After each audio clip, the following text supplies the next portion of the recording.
Hello friends, welcome to my channel Saif tutorial.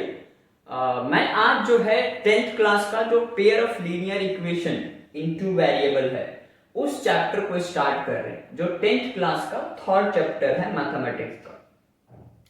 Linear equation in two variable आपने जो है 9th class में पढ़ा था और उसके अंदर आपने जो है ना इनफाइनाइट सॉल्यूशन, आपने कहा कि इनफाइनाइट सॉल्यूशन होते हैं pair of linear equation in two variable, right.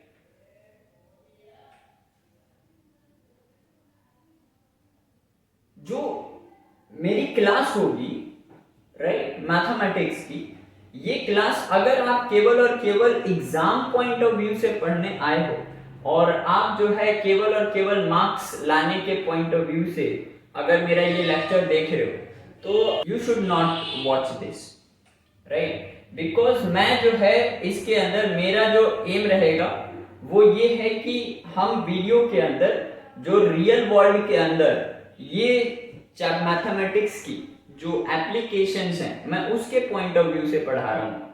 Exam उसके अंदर आ जाता है, केवल और केवल सॉल्यूशन ओरिएंटेड नहीं होंगे हम, जो है ना हर एक के टर्म्स को समझ रहे होंगे। आपको मैथमेटिक्स के अंदर ऑब्वियसली केवल नंबर्स नहीं होते, उसके अंदर मैं फील दिलाने की कोशिश करूंगा। रियल वर्ल्ड के अंदर उसके एप्लीकेशंस क्या हैं, उसके यूजेस क्या हैं, वो मैं बताने की कोशिश करूंगा। और फिजिकल सिग्निफिकेंस हर एक टर्म्स का क्या है। चैप्टर स्टार्ट करते हैं जिसका नाम है pair of linear equation in two variable.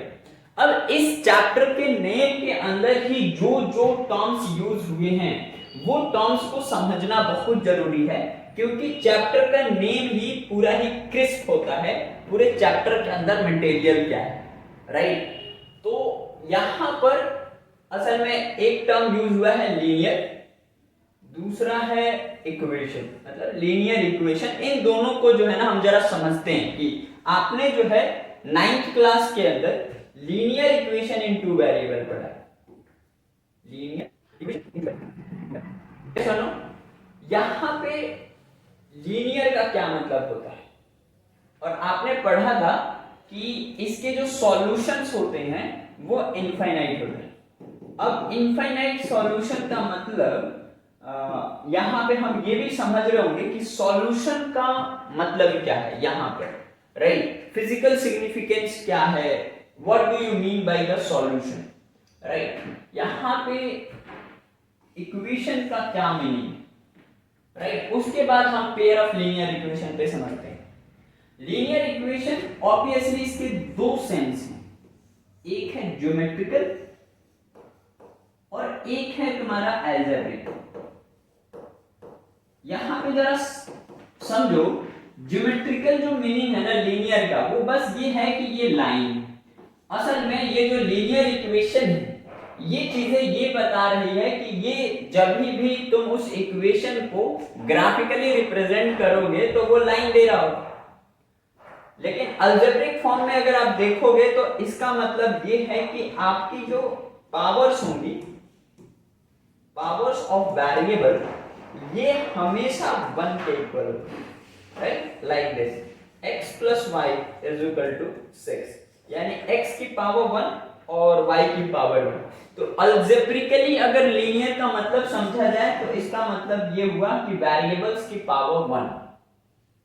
And geometrically अगर आप समझो कि लीनियर इक्वेशन का क्या मतलब है, तो that is nothing but a line, मतलब दोनों सेम चीज। अब यहां पे हम जो है ना बोलते हैं कि ये एक सॉल्यूशन, इसके जो सॉल्यूशंस होते हैं इनफाइनाइट है। सॉल्यूशन होता क्या है, लेट अस सपोज कि this is a line x plus Y is equal to 6।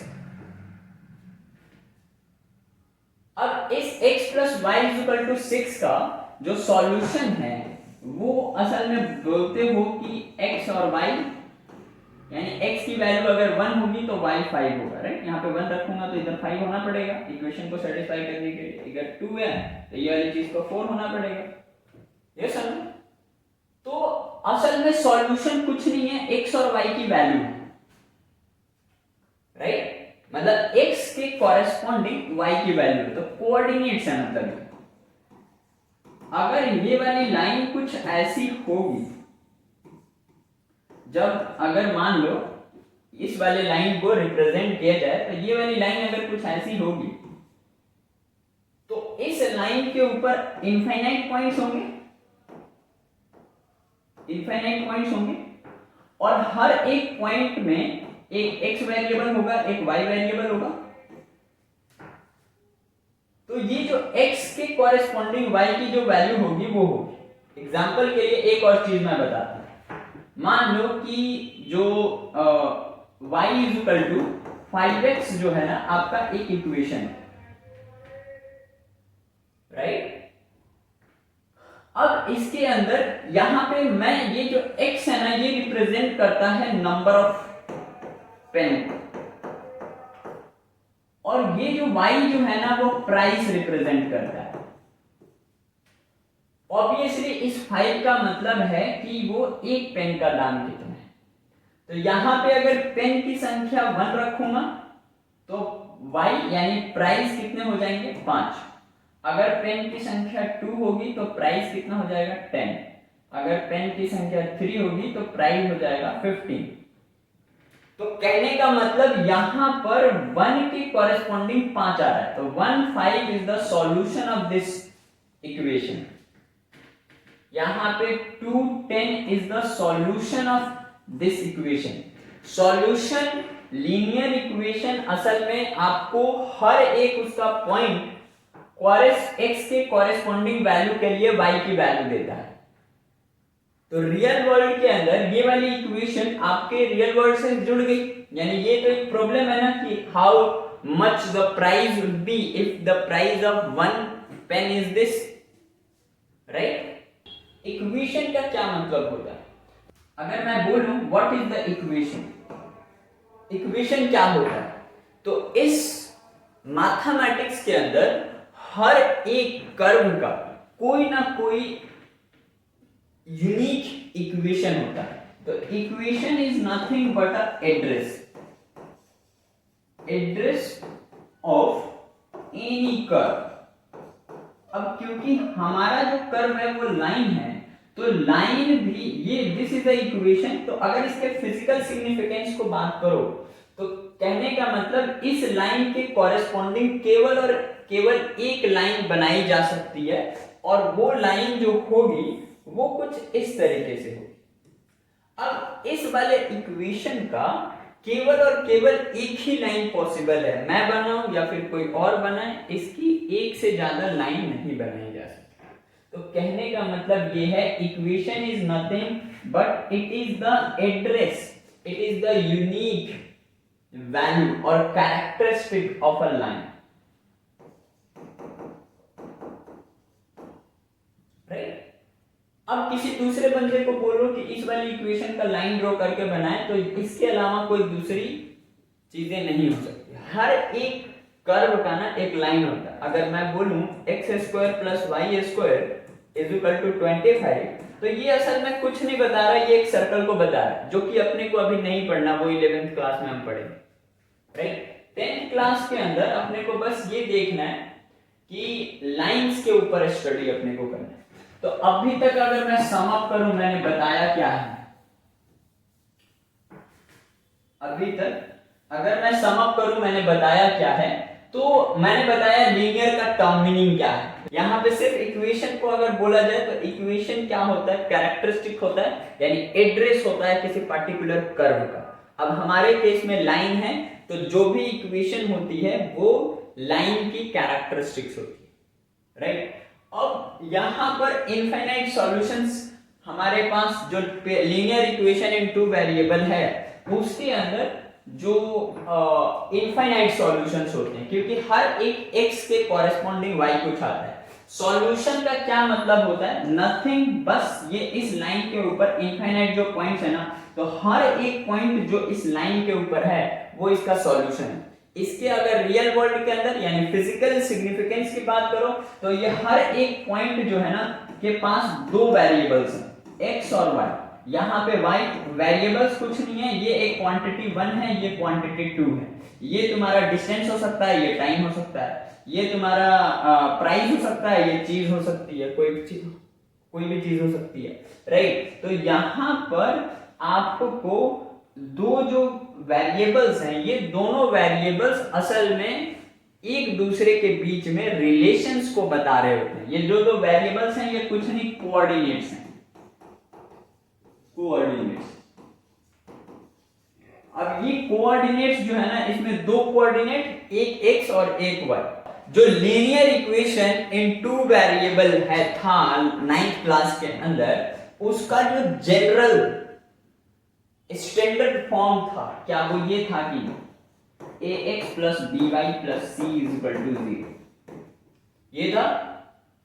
आप लोगों ने इस चीज को जो है ना रटा था कि ax प्लस by, जो x का कोएफिशिएंट होता है वो a होता है, जो y का कोएफिशिएंट होता है वो b होता है, जो कांस्टेंट टर्म होता है वो c होता है। लेकिन क्या आपको a और b का जो फिजिकल सिग्निफिकेंस है वो पता है कि ये असल में बता क्या रहा है? तो यहाँ पे अगर ध्यान से ऑब्जर्व करोगे ना, तो ये अच्छा चलो मेरे को बताओ, बस पहले तो मैं रिवाइज करवा दूं। यहाँ पे 3 इज इक्वल टू 0 अगर लिखा है तो a की वैल्यू क्या है यहाँ पे बताओ। अगर 2x 2 दिस इज 3, अगर ऐसे है तो a की वैल्यू ऑब्वियसली 2 होगा, b की वैल्यू ऑब्वियसली 3 होगा, c की वैल्यू भी 3 होगी। Yes no? अगर मैं बोलूं y plus 2x plus 3 is equal to 0, तो अब बताओ जरा, तो यहाँ पे a की वैल्यू बता सकते हो, ऑब्वियसली इस x का कोएफिशिएंट होगा 2, राइट, और b की वैल्यू जो है ना 1 होगी, इसका कोएफिशिएंट कुछ नहीं है 1, c इज इक्वल टू 3। आप समझ गए ना? तो ये चीजें तो आपने रटी थी, राइट। यहाँ पे जो a b c जो है ना, ये असल में कहलाते हैं पैरामीटर्स। अब इसका फिजिकल सिग्निफिकेंस क्या है? ये पैरामीटर्स ज्यादा होंगे, कम होंगे? आपने तो बस इतना पढ़ा, x के साथ जो है वो a है, y के साथ जो है वो b है, जो कांस्टेंट टर्म है वो c है। लेकिन ये पैरामीटर्स जो हैं, ये डिसाइड क्या करते हैं? तो this decides the orientation of the line, orientation of line, line की ओरिएंटेशन, की लाइन जो है ऐसे होगा, लाइन जो है ऐसे होगा, लाइन ओरिजिन से पास होगा, कैसे पास होगा वो ए बी सी से डिसाइड होता है।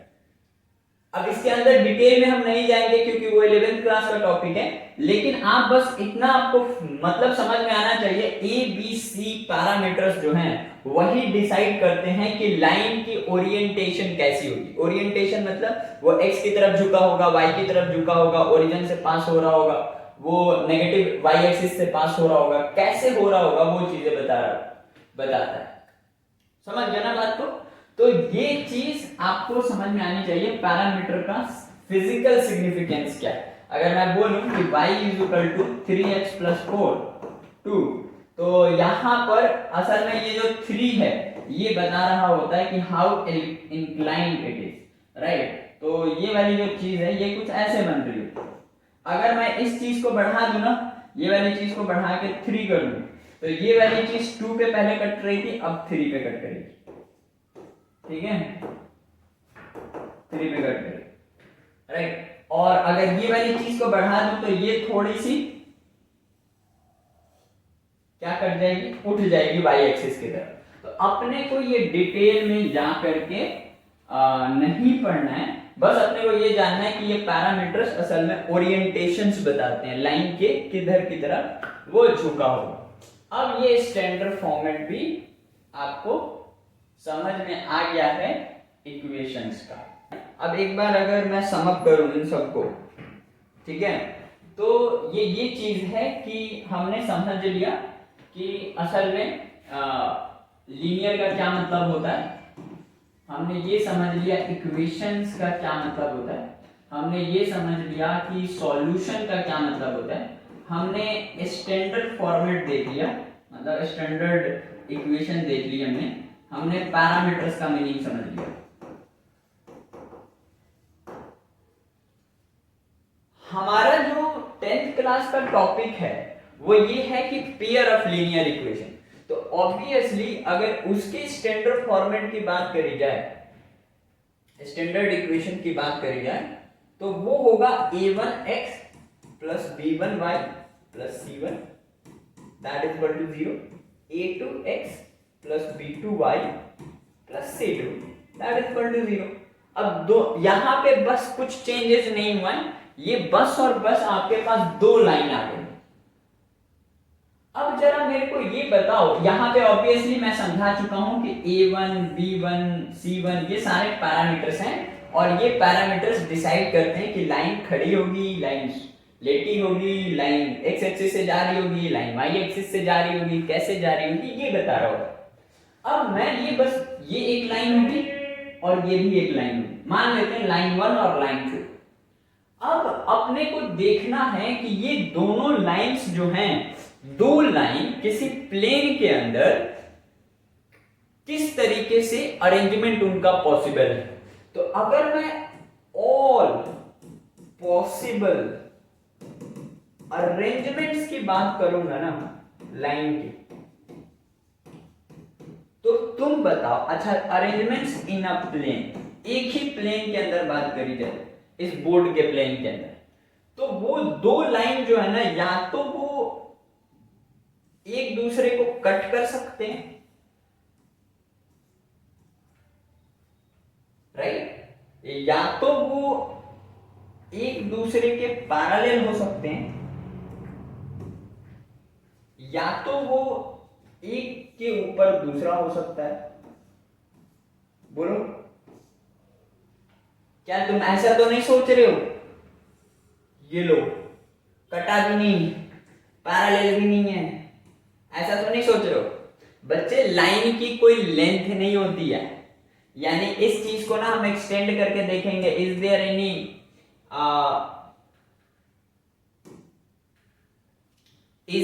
एनी इंटरसेक्शन और नॉट, समझ रहे हो ना?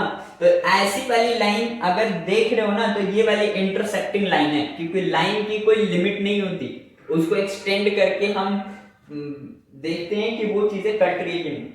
अच्छा एक बात बताओ, इस प्लेन के अंदर इस दो लाइन, तीन तरीके के लाइन के अलावा कोई तीसरी पॉसिबिलिटीज हैं? मुझे नहीं लगता है।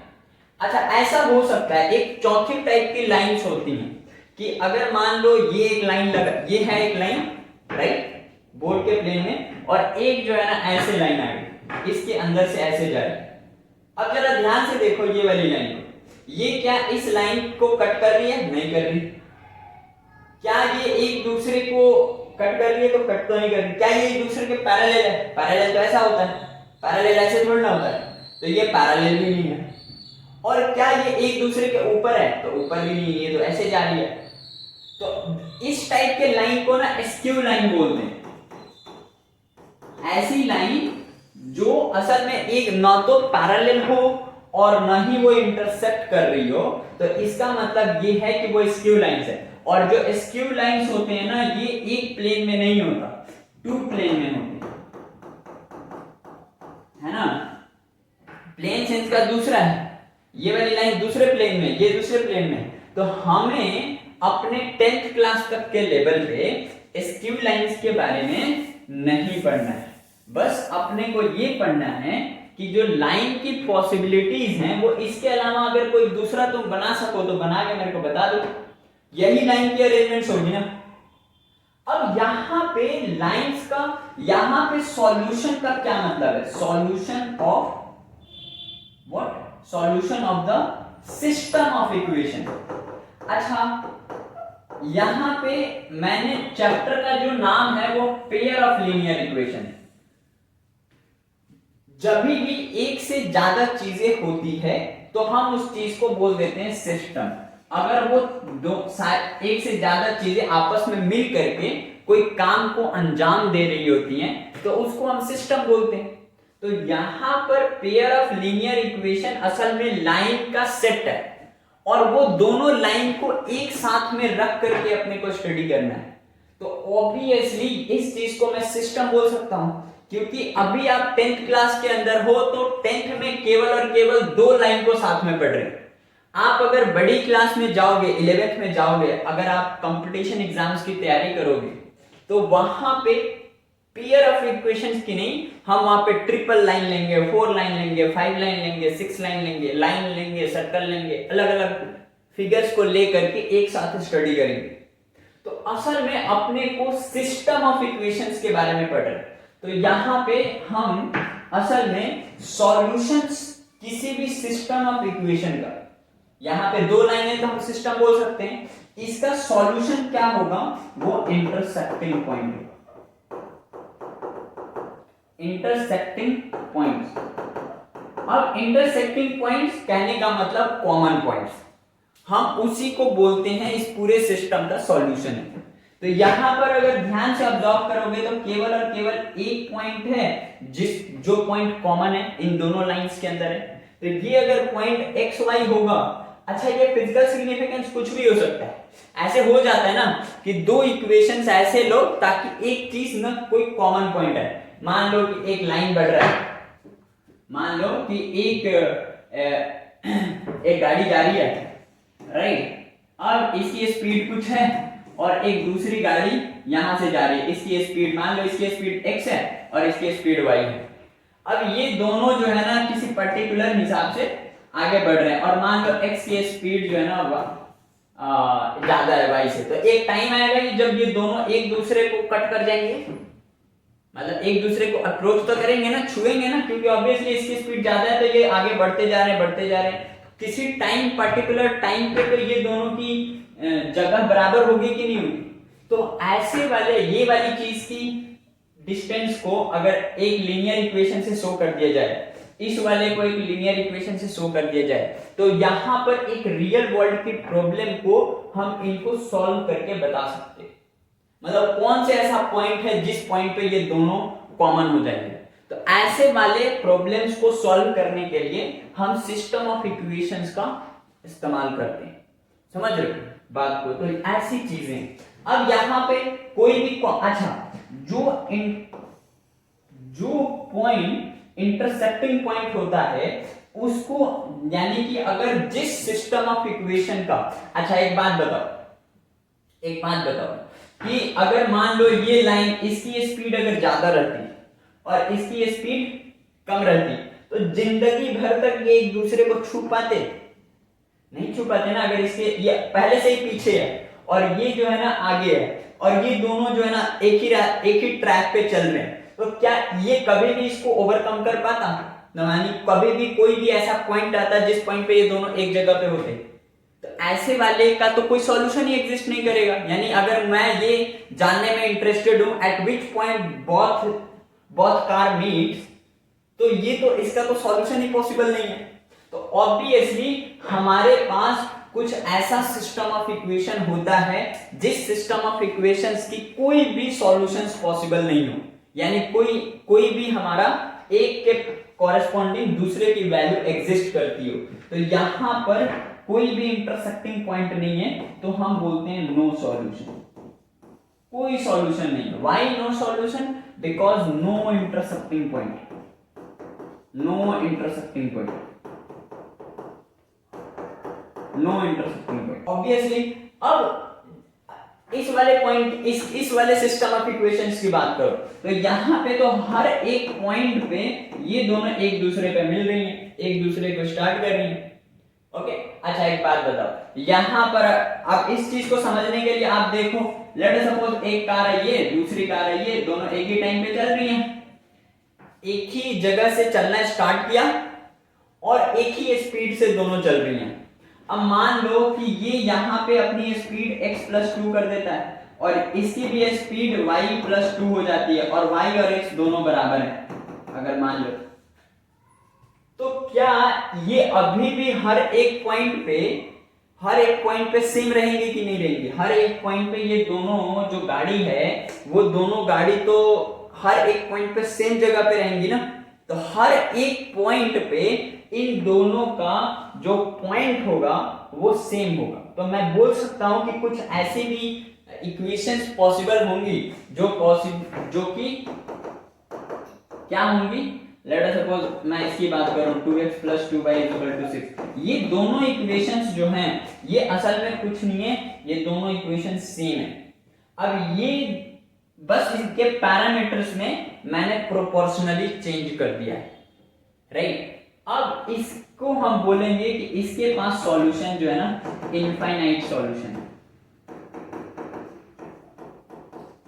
हम इस लाइन को क्या बोलते हैं? Intersecting line. इस लाइन को क्या बोलते हैं? Parallel line. Parallel line. इस वाले लाइन को बोलते हैं इंटरसेक्टिंग लाइन और इस वाले को बोलते हैं कॉलिनियर लाइन, है ना। जो कि जिसके पास कॉमन पॉइंट होता है उसको हम बोलते हैं consistent. System of equation is consistent. System of equation is consistent. और ये वाली जो चीज है वो इनकॉन्सिस्टेंट है। Why inconsistent? Inconsistent because there is no solution. No solutions means there is no any coordinates where the value of y corresponds to the x and common points. There is no any common points, right? तो उसको बोल देते हैं inconsistent. इसमें infinite solutions है, हर एक point जो है ना दूसरे के कॉरेस्पॉन्डिंग मैच कर रहा है, तो उस चीज को हम बोल रहे होते हैं कि ये जो है वो है। समझ रहे हो ना बात को? सिस्टम ऑफ इक्वेशन, सिस्टम क्यों बोल रहे हैं? क्योंकि दो लाइंस हैं, राइट। तो all the very best to all of you. Saif tutorial channel को आप सब्सक्राइब कर सकते हो, and because where we not focus over the marks what you gonna attend in your examination, here we focus over the mathematics applications, feeling of the mathematics. We focus over the understanding and what actual mathematics telling you. Mathematics is a very very beautiful subject. When you study it via understanding, then obviously you gonna fall in love with this subject. All the very best to all of you.